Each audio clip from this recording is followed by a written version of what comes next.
guys, it's me, Hannah Payne here, and I'm back for the 14th chapter of Whatever After, If the Shoe Fits, by Sarah Milansky, and it's a wonderful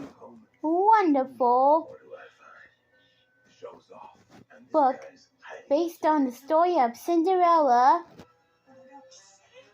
and we're about to find out if the dress is good enough. If the dress is good enough in the 14th chapter. So, without further ado, chapter 14, here we come.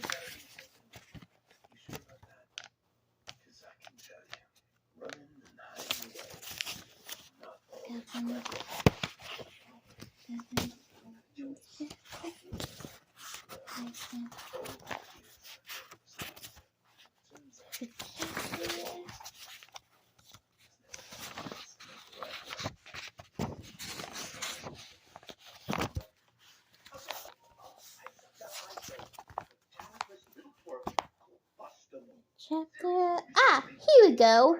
Chapter 14. And the next plan is, oh my, Cinderella says. We're in the stepsisters. Oh my, Cinderella says. We're in the stepsister's room.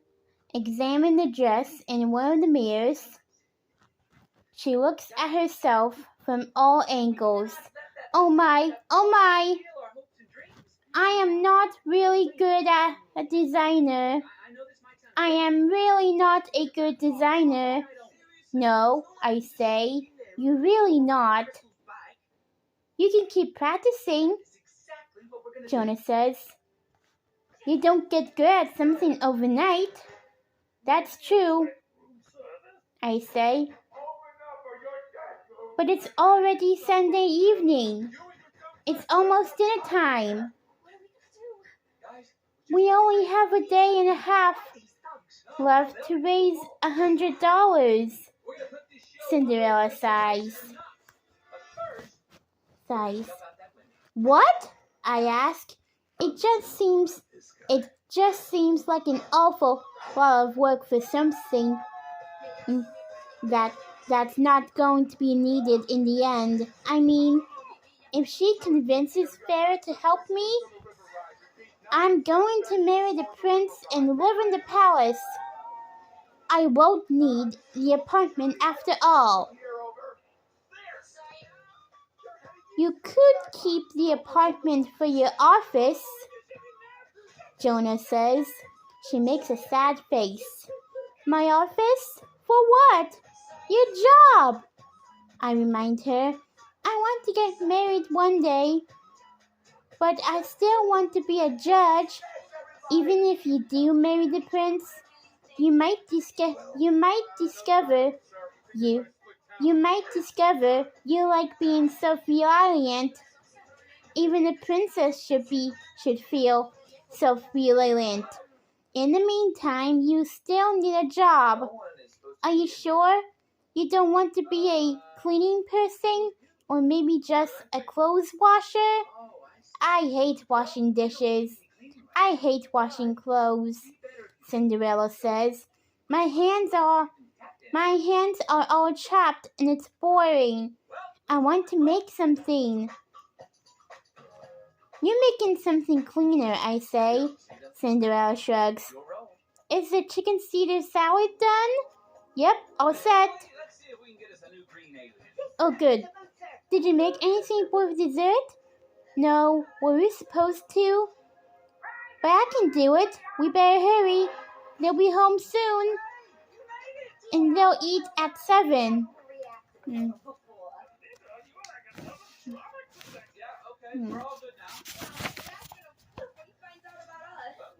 My stomach grumbles. When do we eat?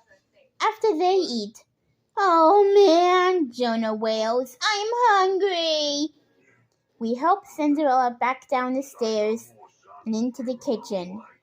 We heard the front door open and Betty butts her head in. I hope dinner is almost ready, she says. Jonesy, Jonah says. That's Miss Billion, but almost, he explains. She rolls her eyes and steps out. What shall we make, Cinderella? I ask, flipping through the cookbook. Cake? Lemon meringue pie? Cookies? What about brownies? Yum! I love brownies, I say. Let's make them. Cinderella's face scrunches up. What are brownies?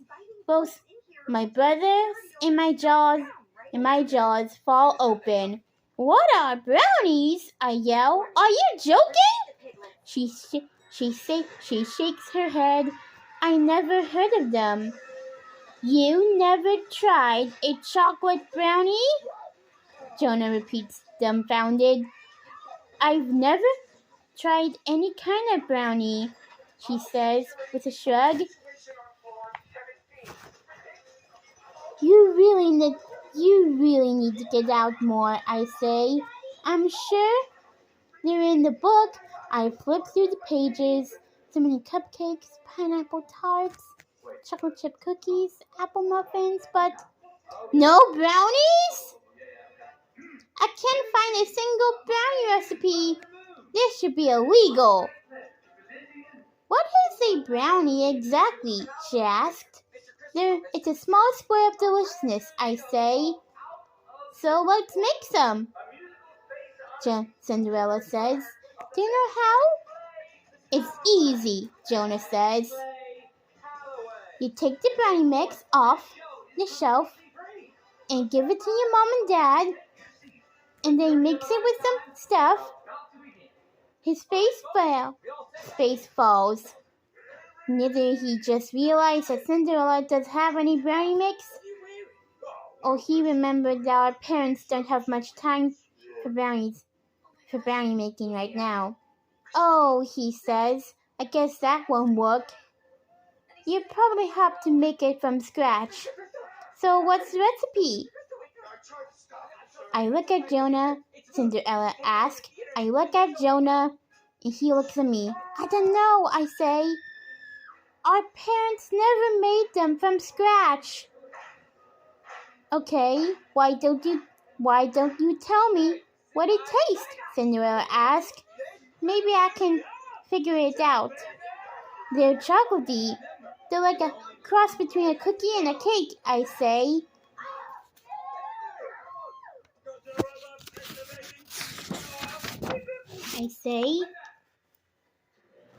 Cinderella ties an apron around her waist and pulls out a mixing bowl.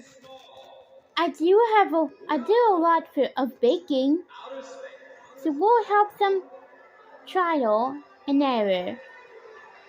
Do you mind being my tasters? That is something I wouldn't mind at all, Jonah says.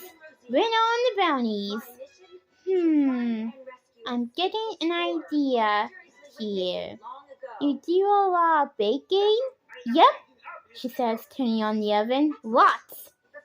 Do you like baking? Is it something you could do even more of? Sure, she says. I find it relaxing. Here's a big one. Are you any good at it? I'm not bad, she says with a shrug.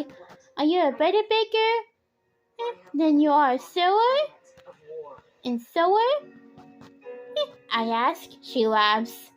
Much better. Are you guys thinking what I'm thinking? My mind is racing. I'm thinking that this could be a job. You can bake the brownies and sell them. All of them will come and buy them because you are the only person who makes them. Where will I sell them? Where will I sell them? Cinderella asked.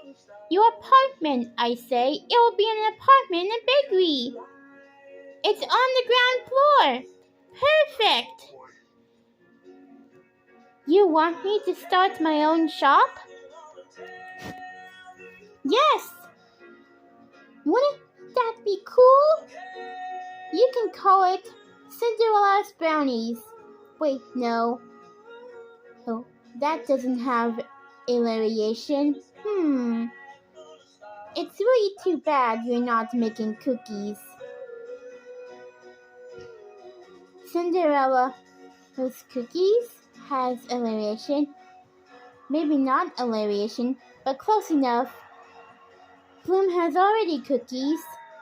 I drum my fingers against the counter. Right. And you have cakes and cupcakes too, huh?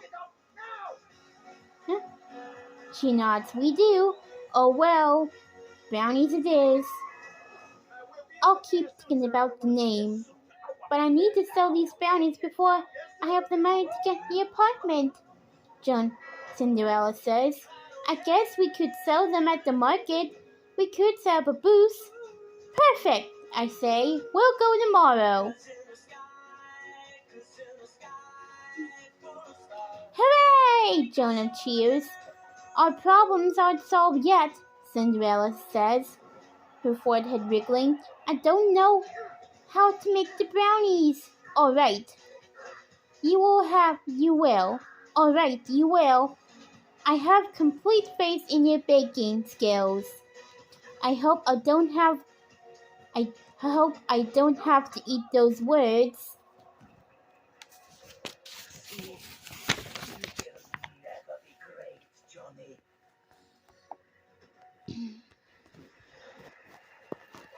Is Abby right? Is Cinderella really going to make some brownies? Will she be able to cover with a better alliteration? Stay tuned for more in the 14th chapter of Whatever After If the Shoe Fits. And I'll see you next week.